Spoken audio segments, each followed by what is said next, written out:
Festive seasons come with a lot of barbecue. I find prepping my meat a day or two before makes it easier for me to work on the day off. This was my ham.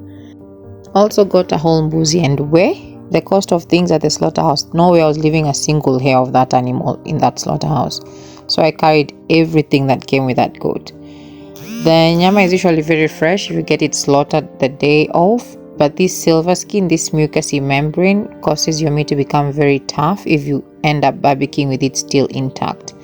So I get a very sharp knife, I run it under the skin, pull and score away as much as possible.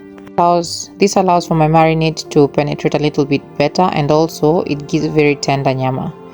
I went ahead and dry brined this with salt and black pepper overnight, but the next morning I chose to do some pieces with some bit of extra marinade on there. I had a herb marinade set up, and that was all I did with this mbuzi. This is going to be that Christmas where just a chicken is going to be enough, because gosh, the cost of things in the market, in the slaughterhouse, beef and goat is just, I don't even know what to say about it. Since I decided to embrace the head to tail form, so I ended up cleaning up the head. I burnt out all the fur. Then I washed it after it was all burnt out and scraped off. Then this was used for soup. I just added in some lemongrass, some rosemary, garlic and ginger, water, salt, and that was just about it. Let it simmer for as long as possible. I think guys were having this at around 1, so you can imagine how long it cooked. Next morning, as early as I could wake up, that was around 8, I went ahead to switch on my smoker. The best thing about this cooking contraption, ugly drum smoker, just a regular drum, is that I have very minimal work to do with it once it goes on, because it maintains its temperature, which means my hands are free for the rest of the day to do all the other things that are waiting on me to do. Here I'm opening the vents to let the air in. The morning off, you can see that the rub has drawn out all the moisture from the meat, and it has a very good color on there. This forms a very good back or crust, or that very rough, beautiful surface on the top of your meat. Honestly, pork ranks among the top of the meats I'd rather cook, because the fat content in there helps hydrate the meat throughout the cook, which means I have very little oversight on this meat while it's cooking. For beef, it has no fat content, especially around here, so that means you have to keep spritzing with any form of liquid just to make sure it's hydrated throughout the entire cook. You can imagine I'll only check on this 3 hours later. That means I have so much more I can accomplish while this goes on. Once the probes are set up, then I can tell the temperature or the internal temp of the meat, which means I don't have to keep opening the UDS and interrupting the airflow and then causing the heat to go up or higher than it should be. At 3 hour mark, I spritz this with a mixture of water, vinegar, apple juice and some sugar. Pork does very well with any form of sweet, so that's advisable for you if you're making some pork.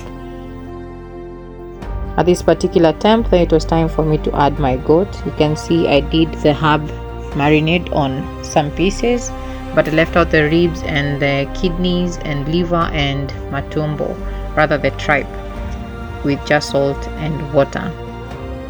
I placed this on the bottom rack and then moved the pork to the top rack because it was almost all the way done.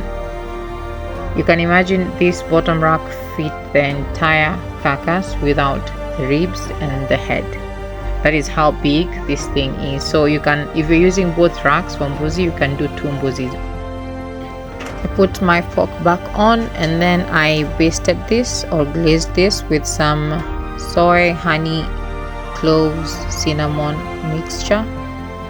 The spice in the cloves and the cinnamon gives the honey a little bit of extra taste to the meat. Though I didn't paste both, I just pasted 2 in case somebody is not interested in honey or a sweet element on their meat, because there are people who prefer salt or sour. I had to put that into consideration while preparing this meal. Covered this for 20 minutes, let that set, and then did one last paste as I prepare to also turn the goat meat so that it doesn't overcook on one side.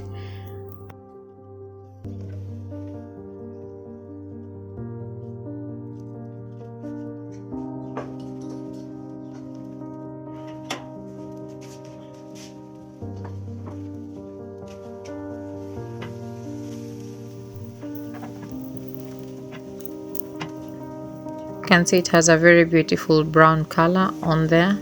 I turned this and let it cook for another hour before I wrapped it, because then you don't want it to cook on the open flame throughout, because then it tends to dry out a little bit more than it should. So I put a rosemary twig and then spritz this with some vinegar and water just to hydrate it a little more. Then I put it back in the smoker for another hour before it was time to put my chicken, because the chicken just needed an hour or two and I did not feel like wasting all the heat that was on there in the smoker. So yeah, that is just about it. You can imagine how much time it saves you to do other things or even to just rest. If I was cooking on the other type of grill, the ones that we're used to having at home, then I'd be there turning every few minutes. And just like that, the ham is done. I wrapped this and set it aside, waiting to haul it to where we were having our lunch. As usual, Eva is around making a mess of the remainder of my honey.